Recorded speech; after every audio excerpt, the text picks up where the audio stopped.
First, I think it'd be really quick that we'll go around the table, then we can go ahead and open the meeting. Oh, sorry. Sorry. It's okay. My phone away. By the way, are we recording? These are on, by the way. We are on. Yes. So I'm eating. And your, as they say, your mics are I hot. don't love So- being recorded eating. No, why don't we just actually quickly run around the room and say hello. I'm John Pacheco, I'm District 5 now. I was District 6, District 6 council member. I'm Vanessa Jenkins, co-chair with John. Tony Carter, District 14 council member, and thank you for dinner. I've been in meetings all day. I am Selena Martinez, Senior Manager of Equity and Inclusion at Metro Transit. Good evening, my name is Lesley Kandaras. I work at Metro Transit. I'm currently serving as the interim general manager. My usual role is as chief of staff. I'm Pam Steffen, Manager of Customer Relations at Metro Transit. Thank you. Good evening, it's Tuesday, July 18, 2023. I call this meeting to order. First order of business is approval of the agenda. May I have a motion to approve the agenda? At this point, we don't have quorum to approve it, but we can receive it, so we receive the agenda as presented. Thank you.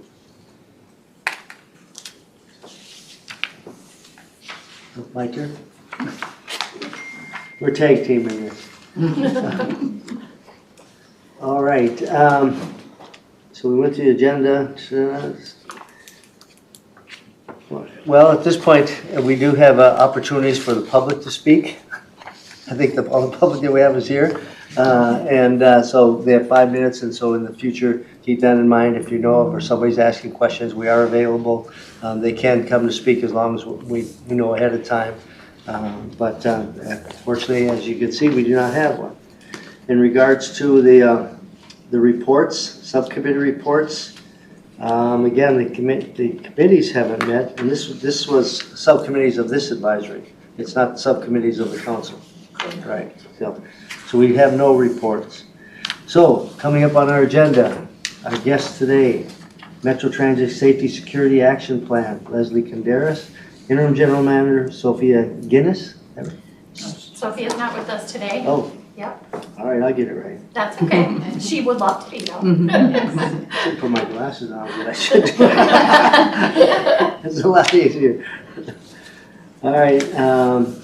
Anyway, so we're here to hear your presentation. You can begin. Oh, it's clicking there. I don't know. Let me see here. Oh, there we go. Greg is ready to. Oh, Greg is there you here. go. Thanks, Greg. Well, good evening. Again, my name is Lesley Kandaras. I am currently serving as the interim general manager at Metro Transit, and I'm joined by Pam Steffen, our manager of customer relations and experience. And we're here to hopefully just start a conversation. We were initially planning to come in August, but learned late last week you had an opening on your agenda tonight. So we said, if possible, we'd love to come and at least introduce some of the work we have going on pertaining to public safety on transit. It had been a while since we had updated this committee, and at the conclusion of the legislative session, the Transportation Omnibus Bill included many provisions relating to public safety on transit. So we felt it'd be a good time to at least start bringing some of these topics to this committee, getting a sense if there's interest in having more of a conversation about these topics. Certainly would be happy to come back in August and get into more detail if there is interest and time. But that's really our goal tonight, is just to make sure this committee is aware of all of this work that's going on, and in some cases really just starting, and just kind of get a sense of EAUC wants to have a role in that. So I'm going to kick it off and just provide some background, and then Pam is going to do a deeper dive into the code of conduct work that is underway. So just to get started, really I'm going to be pulling from kind of two different buckets of work. One is our ongoing safety and security action plan implementation, and the other is an overview of what really did come out of the legislative session that relates to transit safety and security. So on the safety and security action plan front, I think the last time we were here was in April of 2022. And that was right in the thick of phase 3 on this slide, and I'll walk through the whole slide in a moment. But we came to the Equity Advisory Committee when we were in the process of developing the Safety and Security Action Plan. But I don't believe we've been back to provide an update to this group, and certainly wanted to just share some of the work that's happened over the last year and few months since we've been here. But just for some context, since it has been so long since we've been here to talk about this, the Safety and Security Action Plan, as it exists now, is a document with about 40 action items organized across 3 areas of work. It's a document that we created within Metro Transit after a few earlier phases of work, and it really is meant to outline what Metro Transit has direct control or influence over, and has also helped us really see where we need additional partnerships, coalitions, to get maybe more at some of the root causes of issues. But before I talk more about the plan, I kind of want to go back in time a bit. And in the summer of 2020, shortly after the murder of George Floyd, the Metropolitan Council Chair, Charlie Lesley, called on the council to review the Metro Transit Police Department. So that kicked off the first phase on this slide, the transit safety conversation. The council contracted with the Citizens League, that then further subcontracted with the Twin Cities Innovation Alliance, to do really deep community engagement. And this phase lasted over a year. And I believe they contacted over 1,000 people during that process. This was led by Michelle Fury in the Regional Administration Communications Department. And really that work resulted in pretty thick feedback about what leads people to feel safe on transit. So part of what we learned through that work was, one, people recognize there's a distinction between how people feel on transit, if they feel safe, if they feel comfortable, and actual safety. Are they encountering crimes or threats or other things that may be leading them to directly feel personally unsafe. It also showed us that there's a lot of agreement that people want to see more official presence on transit, but there's not agreement, should that be more police presence, should that be more of an ambassador type of presence, but there was a lot of interest in increased presence on this system as one way to help people feel more safe and secure while they ride. Another finding from that first phase of work was it's really, public safety really isn't only about policing either. So even though this project had started as a police review, through the public engagement, it really blew up the scope to show that there's a lot of factors that influence a person's sense of safety and comfort while riding transit. So for example, how clean a facility is a waiting area well lighted?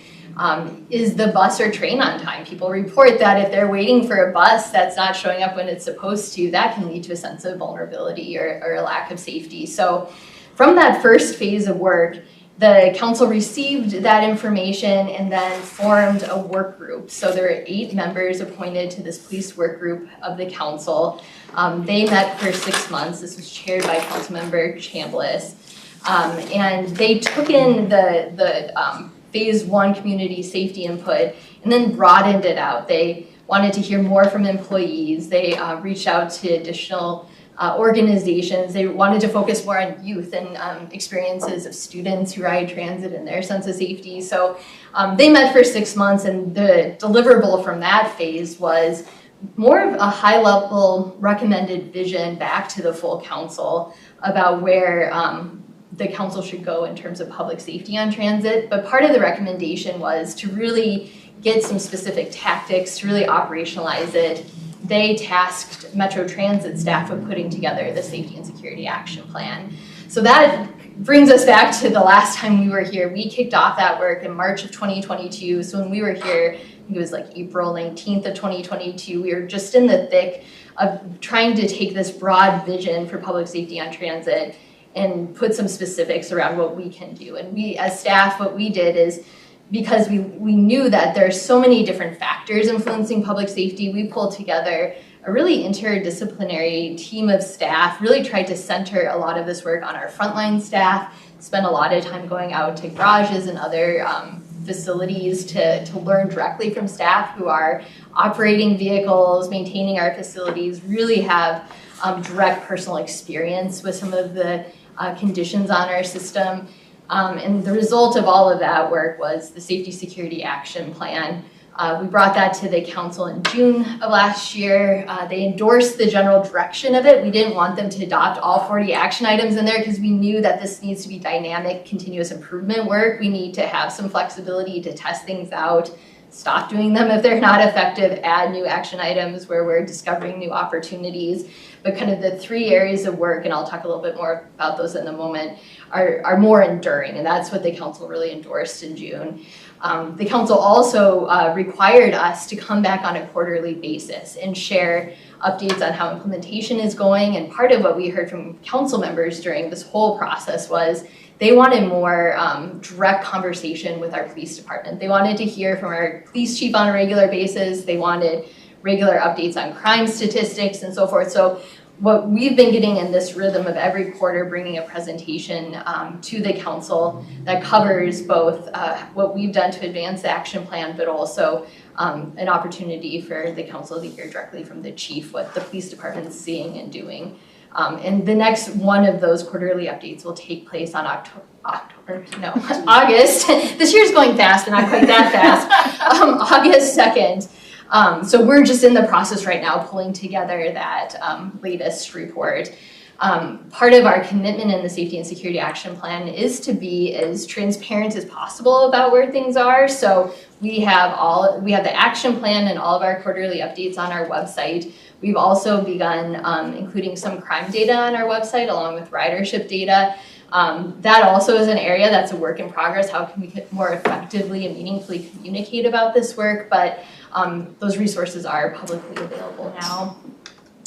I mentioned that the action plan is organized into 3 areas of work, and just briefly to give you a flavor of what those are. The first area of work is improving conditions on the system. That includes increasing presence on the system, and the action plan calls for that in a variety of ways. It identifies hiring more police officers as one tool. Right now, our police department has 107 of 171 full-time officer positions filled. So 107 on staff, 171 in the current budget. So they are operating at quite a workforce deficit right now, and I think that's apparent with some of what we've seen on transit. But that's not the only type of presence that we can provide, and so we've expanded our CSO program. They've also struggled to hire there, but we have roughly 15 community service officers. The council began contracting for private security officers at some of our most frequently ridden stations, high ridership stations. So at Lake Street Midtown Blue Line Light Rail Station and at Franklin Avenue Light Rail Station right now, we do have supplemental security officers who are unarmed but are there to provide presence, be eyes and ears, can contact police if needed. And we're looking to expand that to other locations as our security vendor staffs up. And then we're also, and this will start relating to the legislative implementation piece, working to develop a group of employees that are not in the police department, that are not sworn officers, but would be able to provide additional transit employee presence on the system, again, being eyes and ears. And I'm kind of getting ahead of myself, but one of their duties will also be routine fare compliance, right? Or I shouldn't say right now anymore, but before July 1st in Minnesota, it was a misdemeanor to ride transit without paying. And as a result, only police officers were doing fare inspection since we needed police officers to write those misdemeanor citations. On July 1st, that became a petty misdemeanor. And then we're currently in the process of setting up an administrative citation program. So fare non-compliance tickets wouldn't go to the court system at all. It'd be handled within the Metropolitan Council. And that would be handled also by non-sworn, non-police staff. So anyway, area of work 1, a lot of it is about getting different types of presence on our system. It's also about improving the physical conditions on our system. Just today in the Star Tribune, there is an article about the new mural at the 35W Lake Street Station and how that's one tool to deter graffiti, but also cultivate a sense of community ownership over public space. And I think just another tactic we're trying to support through this. The second area of work in the action plan is more internally focused. When we were doing our in-reach with frontline workers in particular, there was a lot of appetite to get more training around how to interact with customers who might be experiencing a mental health crisis, how to handle a situation where somebody might be suspected of experiencing an overdose, how to just de-escalate situations generally without needing to call the police. So area of work 2 is really about opportunities to train and support employees. Part of the work there also includes reviewing a peer support program, just in general, listening to what our employees are saying would be helpful to them and trying to really methodically document and work through that. Area of work 3, and this is the area, my personal view, we have probably the most to do yet, but are making some tremendous inroads in large part because of Pam and a lot of work she's doing with community groups around certain stations where we're bringing on supplemental security. But the third area of work is really more externally facing and just recognizing that a lot of the issues we see on transit that people point to as making them feel unsafe or making them feel uncomfortable are really issues that are far broader than transit alone. And transit is part of our communities. Part of what makes transit great is it is open and accessible to all. But that also means it's making visible a lot of issues that our communities are struggling with, from chemical dependency, opioid addiction, untreated mental health issues, poverty, unsheltered homelessness. And so I think this area of work is really trying to name that in order to improve what we're seeing on transit, we really need to be part of a broader set of partnerships that is working to get upstream to that. This is my last slide before I turn it over to Pam, but when I set this up, I said I wanted to update you on our safety and security action plan, but kind of another moving piece in all of this is several policy elements that came out of the Transportation Omnibus Bill back in May. The first one on here, the Transit Service Intervention Project. This was new language that required Metro Transit to launch on June 1st, which was about a week after the bill was signed into law, an intervention project. And the way this is structured in the law is the first 3 weeks of that intervention project is focused on increasing social service engagement and outreach. And so for that first 3 weeks, our homeless action team scheduled, I think it was 14 community outreach operations, bringing in other partners, trying to interact with riders, connect them to services. And then after that first 3 weeks in the legislation, it envisions an increased law enforcement and code of conduct enforcement. So our police department has been reaching out to other law enforcement agencies to see if there are opportunities to partner with them. That's not led to that many more police on our system, to be quite honest, because many law enforcement agencies across our region are struggling with the same workforce issues that we are. But that's how this was structured in law. And then another piece of it is it came with a $2 million appropriation for the council to pass through to organizations interested and able to partner with us. I should just note, I'm the one talking about this, but Selena Martina here is really our overarching project manager for the Transit Service Intervention Project, working really hand in glove with our police department and the homeless action team in particular, to try to do our best to meet the legislative intent of this project. Transit rider activity, and this is where Pam will speak more about the code of conduct, and so I don't want to ruin the suspense. So maybe I'll just say that one of the provisions in the bill is really about kind of looking at some of the pieces we have now and codifying it and trying to elevate maybe the importance of it. And I'll let Pam talk more about that in a moment. The Transit Rider Intervention Program, this is where I started going a few minutes ago. The Transit Rider Investment Program in the Transportation Bill is really twofold. It authorizes us to create an administrative citation program. That's something we actually started seeking back in 2019. So it's really gratifying that the legislature finally passed it and the governor signed it this year. That both decriminalizes fair noncompliance, but also allows us to have people who aren't police officers do fair compliance. So I think we feel that'll be a really good improvement. It'll allow our police officers to focus more on serious public safety issues, but it'll also provide a more routine presence for our riders from those non-sworn staff. The other piece of the Transit Rider Investment Program is establishing that new group of non-sworn staff, and there's a lot of detail in the bill about what the legislature expects to see from that group, and we're in the process of working with ATU, the union that these employees will be part of, to get to a point where we can start hiring them. The Transit Safety Rider Experience Legislative Report, mainly just noting that we have a pretty extensive report that will be due annually to the legislature, and as we start preparing our first report, we'll also look for ways to make that public and make sure we're sharing information in there. And then last but not least, cleaning and repair standards and reporting. One of the areas of interest from legislators are really making sure that we're keeping our facilities and our vehicles clean and in a state of good repair. Because again, that signals to people that a space is safe or perhaps is not as well taken care of as we would like. And so that's another element of that. So I'm going to turn it over to Pam, but certainly I'm talking a lot. Please interrupt me if you have questions or comments. I can be more conversational than just droning on you. So, all right. All right, good evening. Again, I'm Pam Steffen, Manager of Customer Relations and Experience. I am here to collaborate with you folks on our Code of Conduct. As Lesley mentioned, part of the last legislative session was for Metro Transit to kind of refresh their Code of Conduct and have the Metropolitan Council adopt it.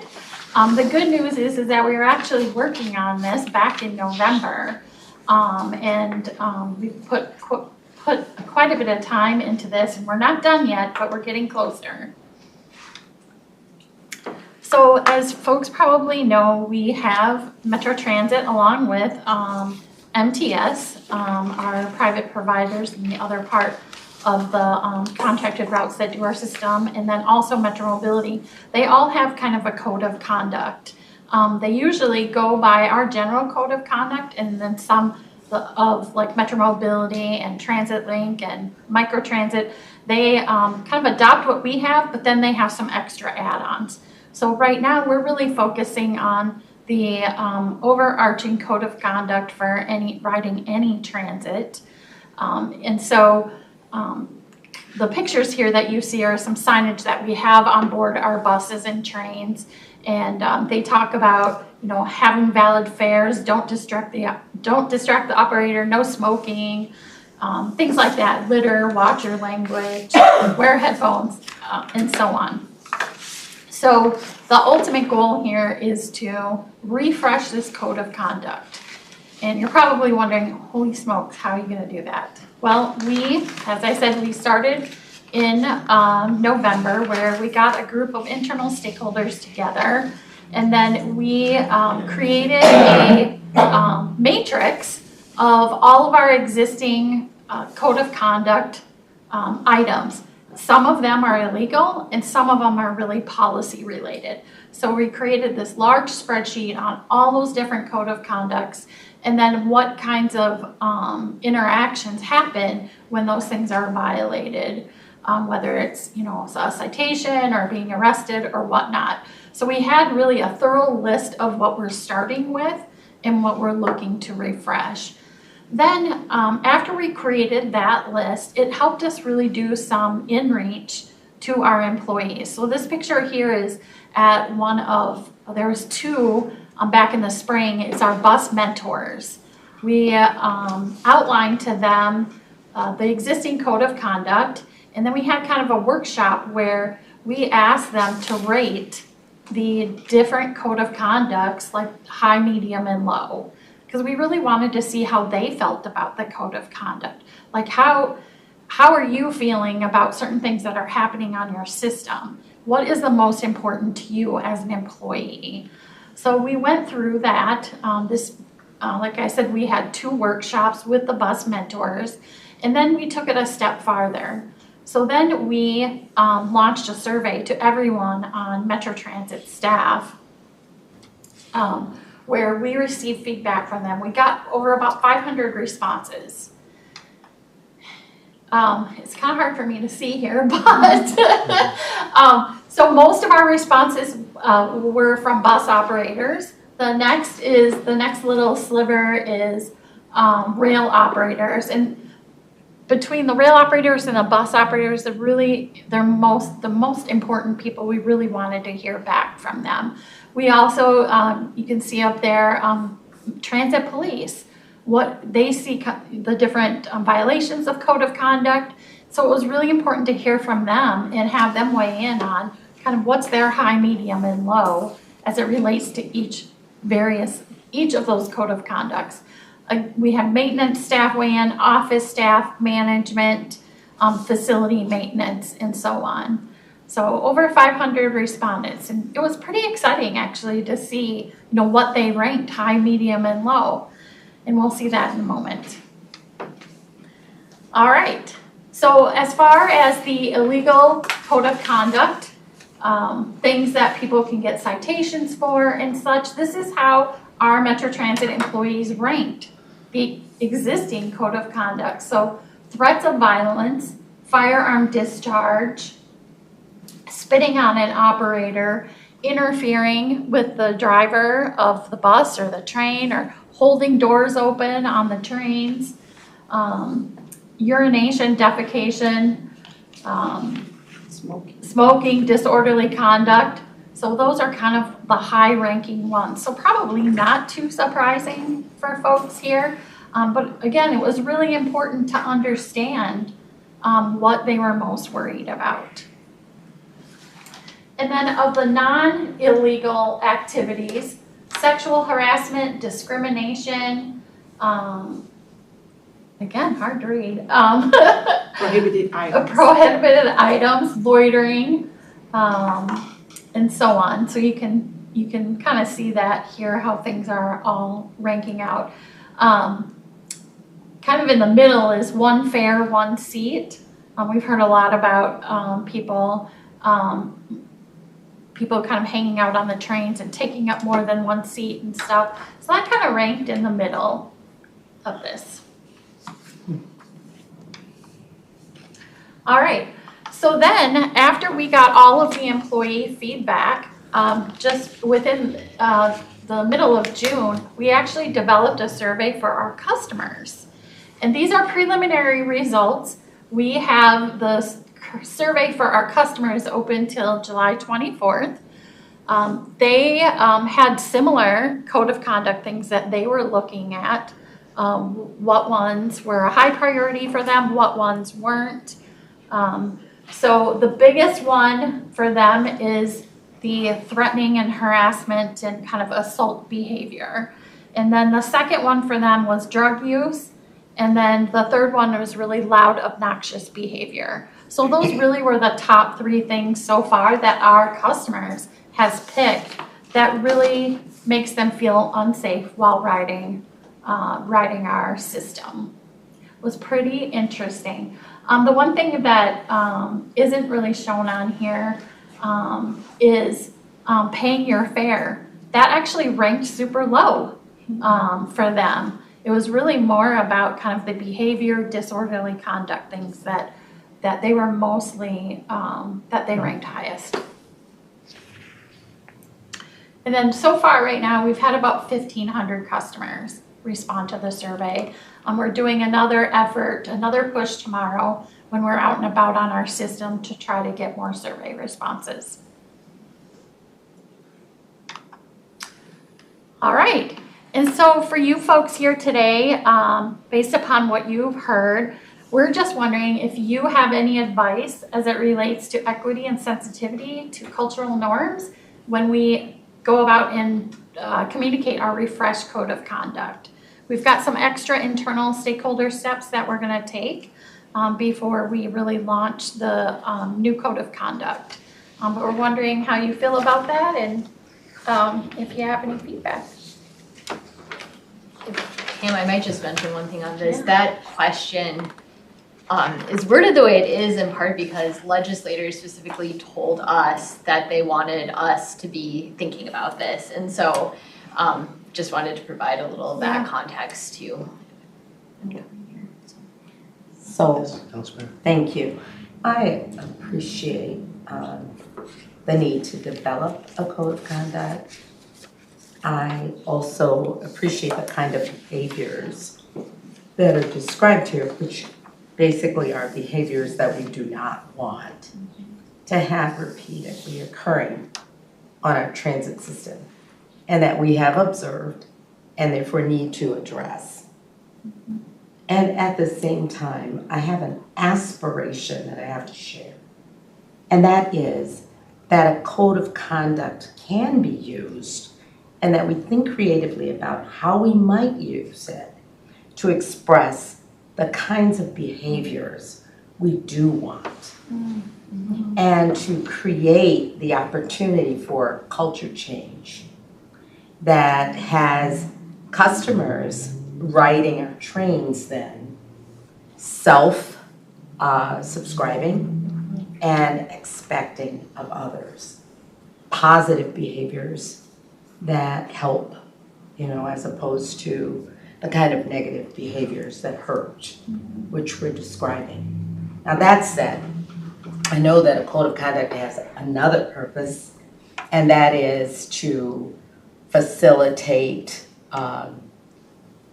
demerit, or a system of not punishment, but what's the word I'm trying, of discipline, if you will, and to also be able to then, for certain behaviors, ascribe penalty.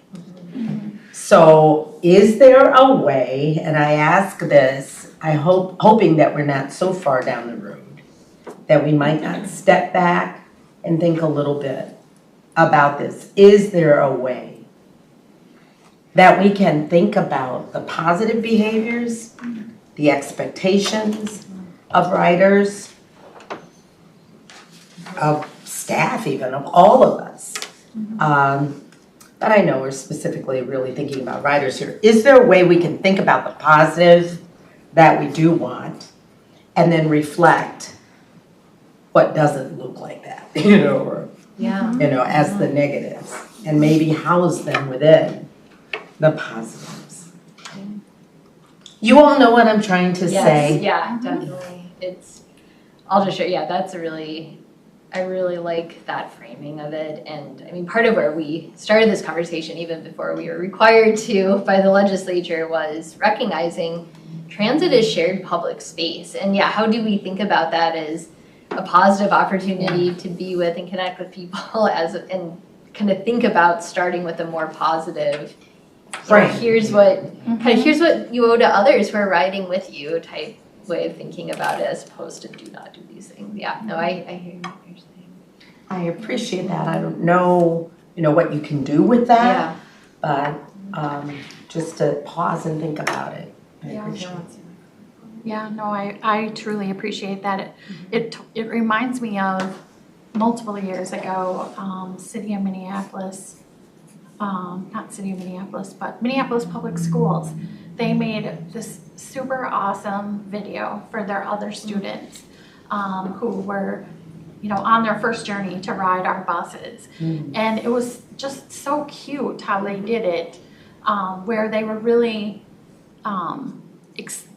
really showing examples of positive behavior and how much people appreciated that, like in these little snippets of videos, like leaving seniors to the priority seating, and not, using your headphones versus not.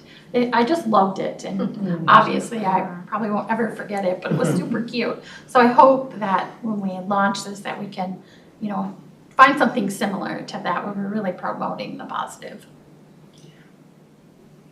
Oh, thank you. Yeah, thank you. Really quick question. First of all, it kind of goes counter to what I've been telling my daughters. Don't leave your headphones on. You got to pay attention to your surroundings. I can tell you. Yes. But she does that even if she's upstairs. Anyway, what has been the response? Do we have folks that have been hired as the non-armed community folks aboard yet? No. Okay. No, where that is we kind of have the position created to the point, but now we're at the point where we're talking with the ATU about it, and so need to negotiate adding that new group of employees into our system. So we're hopeful that we'll be able to be at a point we can start hiring soon, but have some more process to go through. Well, that was my second question. How is hiring going? Well, I'll say on the operator side, following the council's increase in wages last year, coupled with a lot of really intensive effort to be out in community, be where people are, huge marketing campaigns, so kind of a confluence of factors, we really have seen an uptick in operator hiring to the point we've been able to start bringing back service. So particularly in March and in June, or was June the first time we did it? Yeah, in June we started bringing back service. We did a little bit on the margins in March, having to do with our contracted services, but really in June and now in August, we're gonna be bringing back even more service. So the operator side is going better. Still obviously requires a lot of intensive work to make sure we stay on that trajectory. I think on the other side is the police officer, community service officer hiring, where also increased wages for both of those types of employees last year and didn't see the same real bump in interest and applicants. And so, and then throughout Metro Transit, there are many other essential positions that, you know, continue to be a struggle in this tight labor market: mechanics, public facility workers, helpers who do the cleaning on the trains. We have a lot of positions where we're still working hard to try to hire more. So it's kind of a long answer, but it's going better on the operator front, but we're still seeing challenges. Yeah. The chief seemed very happy when we just added 3, and because we have 8 more in the pipeline. Yeah. And so, and we're basically competing with other police departments. Exactly. So it's Yeah. that's going to be interesting. Now, how when I look at the advocates or ambassadors or whatever, where I look at what's going on in Minneapolis when they have the downtown and they have the nice uniforms, and if they're sweeping or they're giving directions, and that seems to be going well. And is that something of the model that we're looking at? Is it for our ambassadors? Yeah, and you know, I know Pam, I don't know if you want to say a few words about that. You were part of the initial design. But. So the Downtown Improvement District folks that you see on the streets of downtown St. Paul, we have wanted that for quite a while, and it's definitely a model to follow.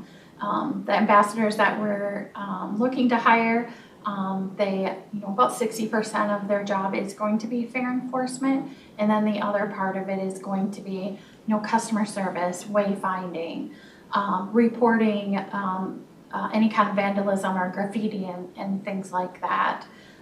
So it's going to be very much like the same.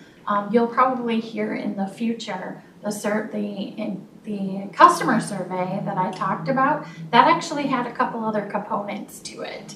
It had the TSO component. One of the questions was, like, where would you like to see the TSOs? And really the preliminary results of that, and I hate to even report out on it because Leah's not here, but it's, they really want to see people on trains and on platforms and on buses. So it's going to be quite like the DID model, but only in motion, you know, on our vehicles and stuff like that. So it's going to be very similar. Any other questions here? Yes. Do you want to go first? Go ahead.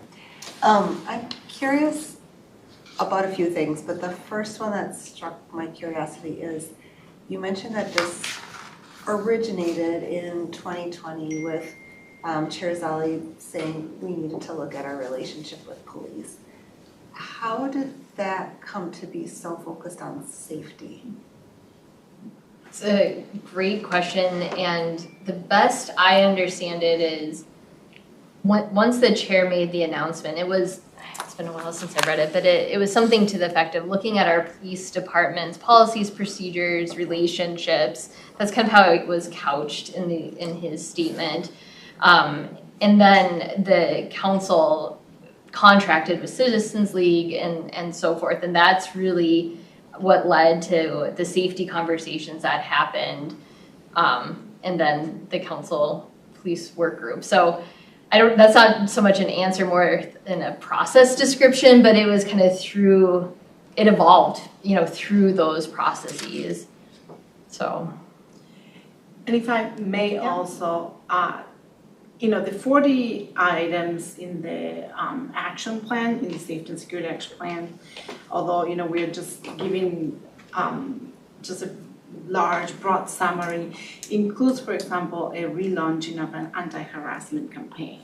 It includes, relationship with partners and how we, continue to leverage those. So I think that is important to see that it's not only a police enforcement, but it's also a response to our riders' needs, and with equity lenses, understanding that, as you can see in the results, harassment continues to happen in our transit system, and we need to tackle that. We need to elevate, we need to make it more aware so people can, report. So I think that is it's important to know that although it may seem very heavily on our police, because we report on police stats, and that's probably what people, are really interested in. We are being transparent about it. There's a lot of other work that's happening that is more relationship building, really understanding who our riders are, addressing the needs of our riders, including with, the transit intervention project that I'm managing. I'm learning a lot about it and how we can continue to partner with key violence prevention groups, very grassroots, organizing groups that are doing a lot to connect with our community members that are in crisis or their need of basic needs and support. So it's a lot of other things that are, it's not only police and safety from a police angle, but it's also how we create a system that foster belonging and addresses, the challenges of today. So I really invite you to look into the items. I mean, I can also point some others, but yeah. I really like what you just said about fostering belonging. And Yes. one of the things you just touched on very briefly is you mentioned a transit mentor program. And I wonder if there's some ways to kind of think not so much about not be so focused on the negative behaviors that you want to avoid and so focused on safety, although safety is really important, but having a sense of belonging through very intentional and structured ways of welcoming people on board.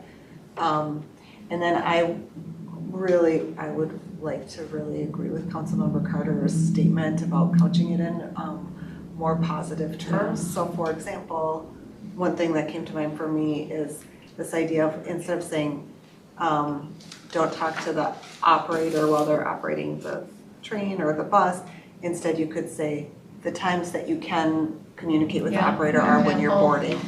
Or please stay in the green zone and have the floor painted in ways so that people aren't like right up by the door or in places they shouldn't be.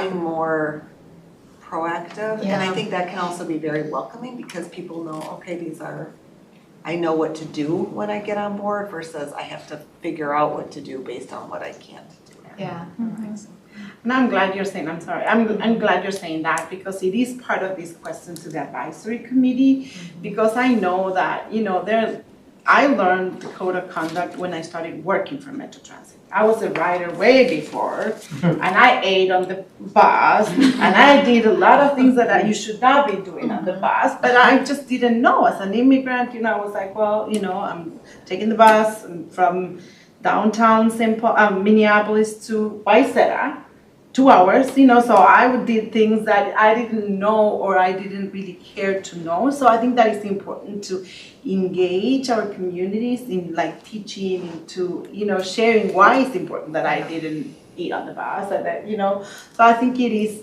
more about the relationships we have and how we the relationship we have and how we teach the young generations of public school students who are our riders, because they depend on that to go to school, into, being the leaders, the champions of our code of conduct and foster belonging and really being, them more the ambassadors than us, surveilling that. It's just, I think that is the intention, so.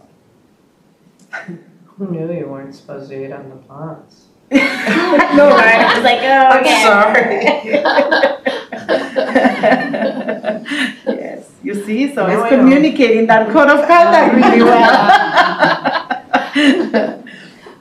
I had a couple questions. How many people do you anticipate bringing on with that? The people, the ambassadors, the ones that aren't armed, and then you talked about having received the $2 million and bringing on community organizations. How many are you looking at? I know there was an RFP. Yep. Is it still open, and how many groups are you anticipating working with? I'm going to ask Selena to answer that question, then I'll ask the question of the person. You mean I'm sorry, co-chair, the transit intervention or Yes. The the staff? $2 million. Yeah. Oh, okay. Well, yeah. Thank you. Sorry. Sorry, I was no. still in that. And then I'll answer this Yeah, question. thank you. So we closed the declaration of interest on the 7th, right? The 7th. Okay. And so we received 30 applications. So we are now in the process of evaluating those. So it's really hard for me to say, how many, because we are just starting evaluating those proposals. But we have a total of $2 million for 2 phases. I want to be clear about, like, the legislature said you have to do that 3 weeks of community partners. It calls out some of the partners that we need to engage and invite, as well as the law enforcement phase 2 that we have to engage as well. So the $2 million is for the totality of the project, including the additional law enforcement partnerships and agreements that we have, and that first phase of community partners. So we're gonna take a deep look at the proposals and assess, how they align to the criteria of the legislative mandate, if you will, and then just make a recommendation for awards. But yeah, 30 proposals were received, and we're very happy, with the amount. I cannot say any more because really I haven't really started reading about them. So yeah. Okay, thank you. No, you're very welcome. And then on the new employee front, our initial cohort, we're targeting around 20-ish, 22, kind of figuring out exactly what the right number is, but it'll be in that ballpark. But, and that I think would be enough to be visible, but also give us some experience with that program and how it goes. And but certainly as our system continues to grow, and if we're finding this to be successful, we'd look to grow that further. But I think around 20 or so full-time equivalents, and I think they will probably be full-time staff. It's looking like that's still being all worked out, but in that ballpark to get going in the first cohort. So Thank you. With those hires, what efforts are being made to make sure that those hires are from communities that are more using transit or that represent the ridership? well, I'll mention that in the legislation itself, it's very clear that we have to have a recruitment plan that gets us a group that reflects the communities we serve. So that's like set in legislation as one of the expectations or requirements they have of us. So we didn't bring our person who's managing this program here today. And certainly that's actually, we were hoping to talk more about in August as well. But I'll just say, I know that's an area that we've started to really think through and look at also where we're having success with our operator hiring and some of the community outreach and engagement we've been doing on the operator hiring front to make sure we are reaching the communities we serve and talking about the great opportunities to work at Metro Transit. So I think there's a lot of lessons that we're learning there that we're hoping to apply here, but certainly could come back with more information and certainly would welcome ideas too. I think that's an area we can continue to get better at. Other questions? I have one other comment, and I had brought this up at a council meeting, is that, and I ride both the bus, train, and too much sometimes, but, and talk to kids how to do it, but, one of the things is looking at is just, the smoking and just the code of conduct things. But also, for me, I think we need to take a look at all of our stops. We seem to focus on the stops, and it's almost like where you adopt that piece of freeway or your neighborhood owns that stop. And I think that all of our stops within 4 or 5 blocks should have a plan. We should know who owns the buildings and who sells stuff there and who's, we should have a plan. And I say that because I was sitting in some hearings that we had over north on the Blue Line. And there was a woman that came from South Minneapolis to say, she has to live with the noise and people parking their cars, and then they get on, clearly they're going to the airport and they leave all their stuff there and they'll throw, we need to be cognizant of our neighbors. And they put up with our noise and everything else, and so we should have a plan for them, because the problems will move. Oh.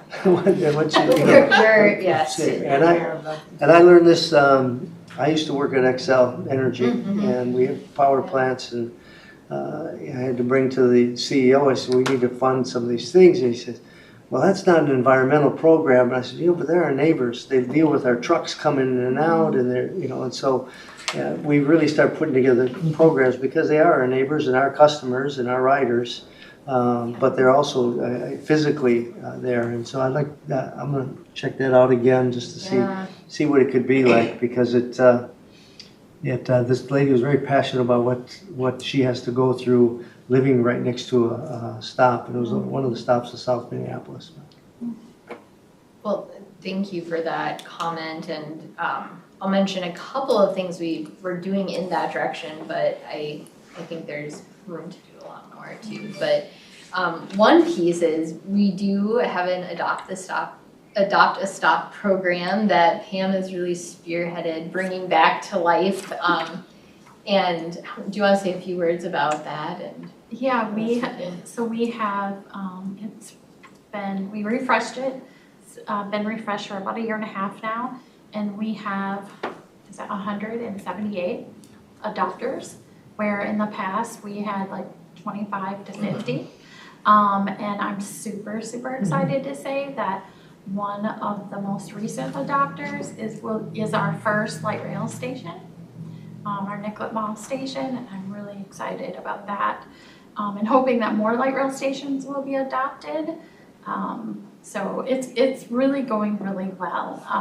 They really are helping us with their eyes and ears of our system, and reporting things and picking up trash when we're not able to be everywhere at once. It's really working out great. This fall we are just putting it together right now, where we want to recognize those folks, and so my assumption is that our council members will be invited to this kind of celebration gathering of our Adopt a Stop folks sometime this fall, so we're looking forward to it. And kind of another element of work that we're working on now is, I mentioned bringing on supplemental security as one of the actions in the action plan. Currently have that at 2 locations, but looking to expand that to probably about 6 is what the initial contract's for. And as part of that, though, to your point, council member, we know that we can be present at our stops and stations, but it doesn't solve problems, it moves problems, it moves behavior. And so part of what we've been trying to do is make sure we're communicating with the neighbors along those stations that are going to be receiving supplemental security, so they're aware of our plans and ideally can join with us in thinking about what could be a more meaningful approach or even solution. And again, Pam is really leading that, particularly in the Lake Street Midtown station, where we have our most sustained security presence right now. And how's that going? It's going good. Yeah. So we have a larger group of stakeholders. We meet every Friday morning at 8:30. where it's the City of Minneapolis, Councilmember Chavez, Wellington Management, YWCA, LEAD, Corcoran Neighborhood, the city or the Minneapolis Public Schools, Police Department. Minneapolis yeah, Police Department. MPD, our police department. I could go on for a little while. It's a very large group that is very, Lake Street Council as well is included in that. They're very determined to really keep each other up to date on what's happening in the area. I was really excited about last week's call. I noticed when I spent a couple hours at Lake Street Station that a lot of gatherings were happening in front of Metro Dental, which is just adjacent to our light rail station. And so when we all got on that call last Friday, the MPD and then LEAD, they both said, you know what, we're gonna go talk to Metro Dental and, you know, tell them what's going on and, you know, make sure they reach out to us. Just to let them know we care about them, we understand what's happening, which was really, really super cool. They're really reaching in. We're about to start Chicago Lake Transit Station, similar external stakeholder meeting. I-35W and Lake is just around the corner. So we're getting momentum, I guess.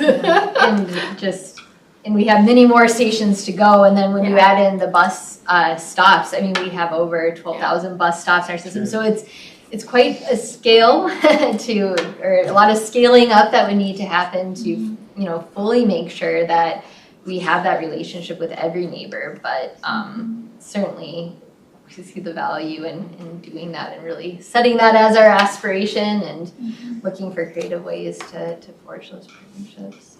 Councilmember?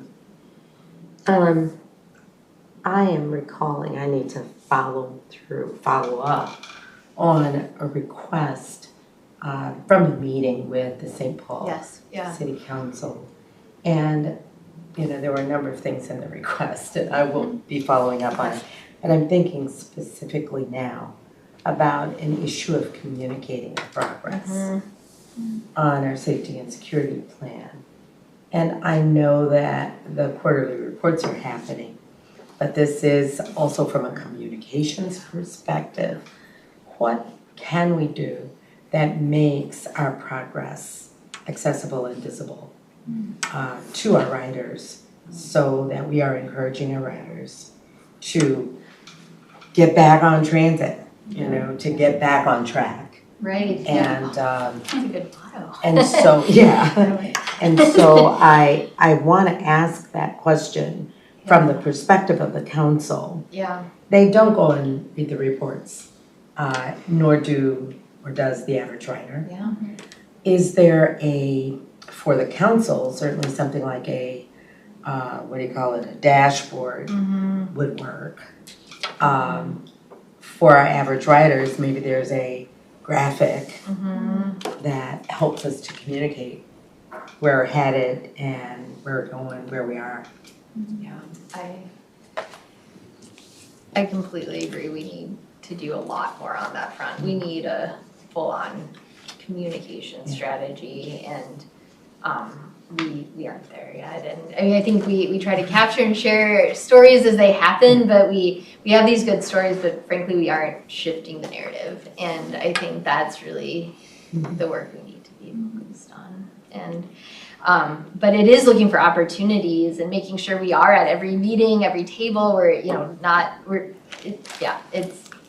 There's a lot of opportunity there to grow what we're doing on that front. So I will need to raise that Yeah. on an ongoing basis so Yes. that we can look at how we mature into something that helps us. It is not going to be a one and done. No. It's an ongoing need, and it will be.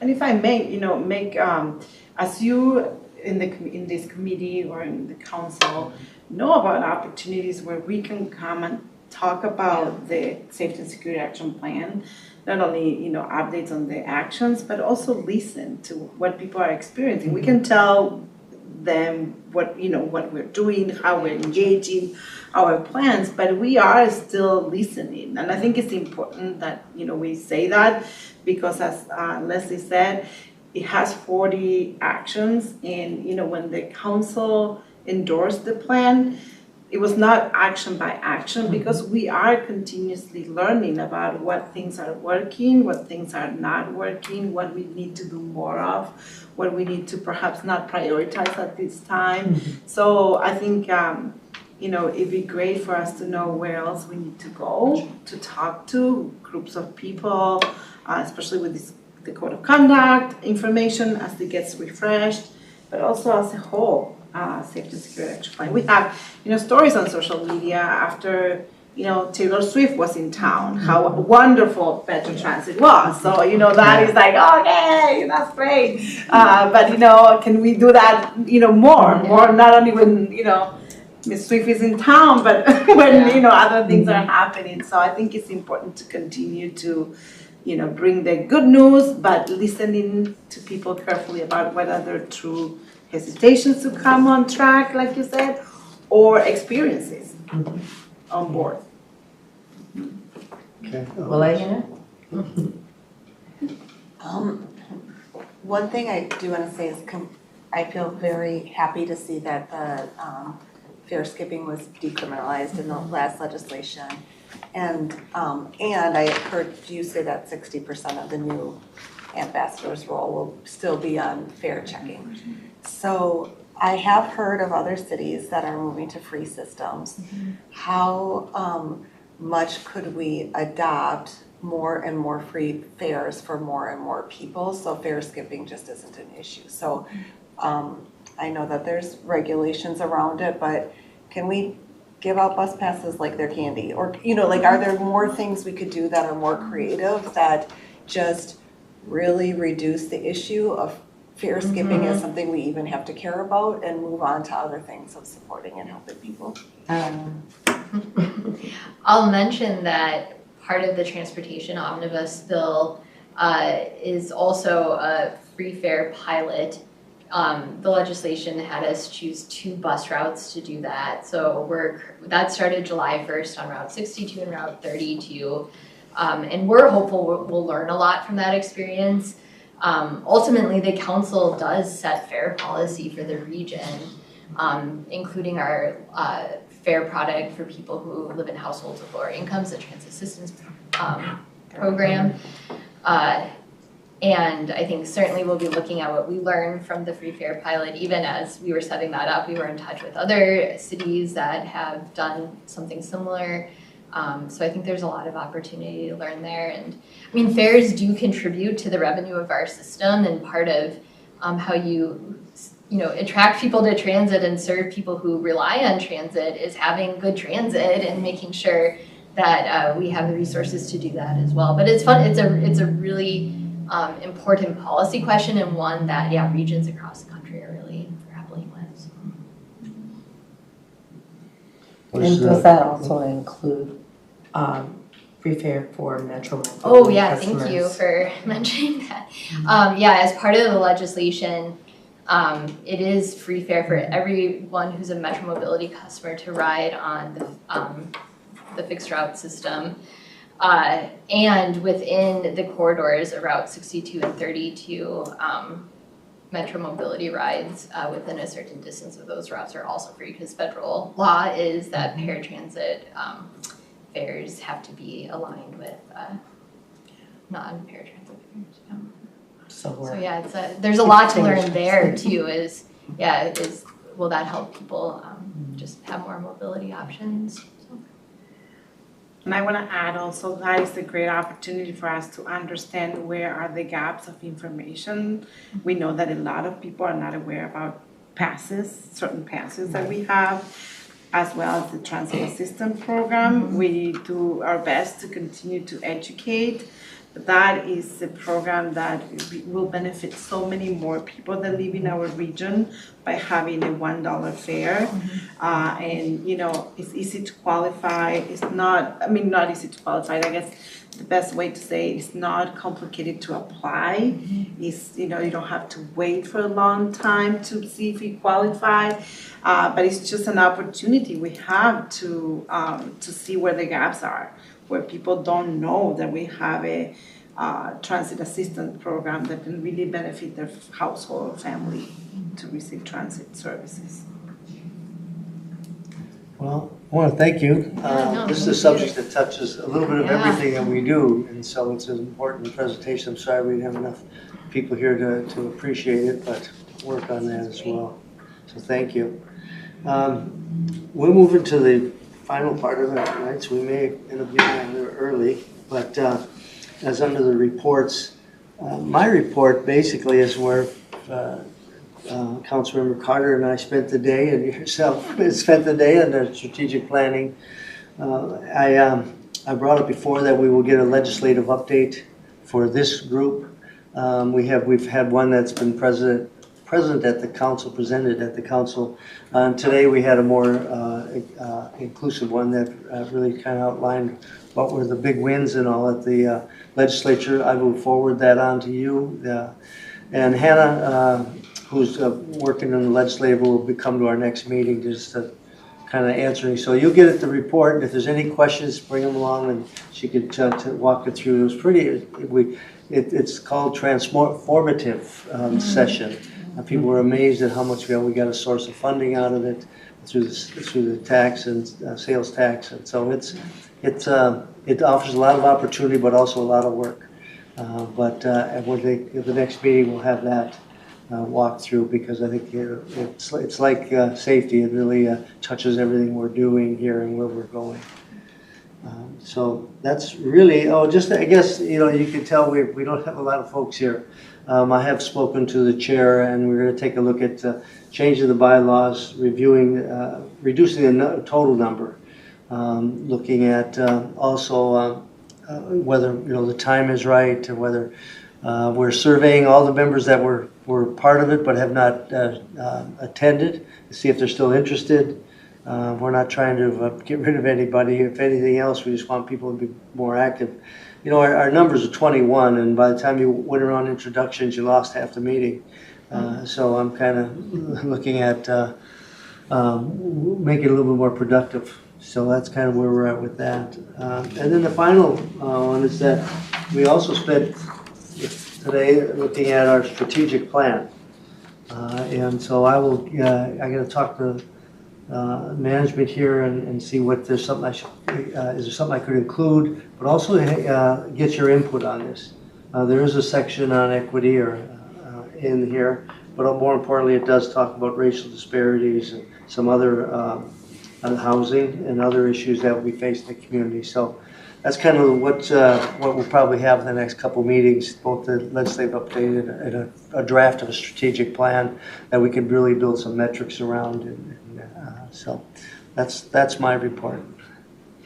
And I know we're short today, and I'm not going to try to report on a lot, but I do think that I should share. Members of the Metropolitan Council represent the council on other efforts as well.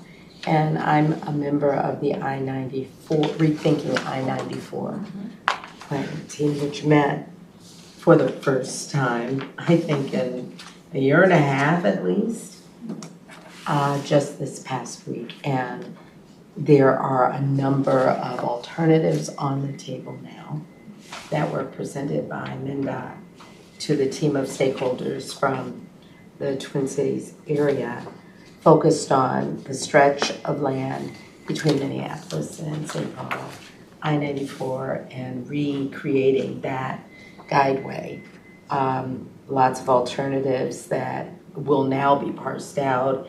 The process of selecting a final alternative will take a while, but I think that the goal is to select a preferred alternative in the next year. I don't have notes in front of me, but I Just wanted to bring that up because it seemed to have gone dormant for a while, and that work is now active again. And I and Chair Zelli are participating in it. With that, it saved you 45 minutes in here, so maybe, no, I still missed the Express. I think it was at 7. Oh, the 94 Express. So thank you. Sorry about that. No, I could have gotten it if I hadn't talked. Today I bought my sister's car so I could go to both meetings. Like the green line. I couldn't get a bus to Maplewood. I don't know how I looked at it. Oh, Right. Thank you, hopefully you come back. Yes, yes. Just in time for the call. Good job, Ken. To come back. No, I was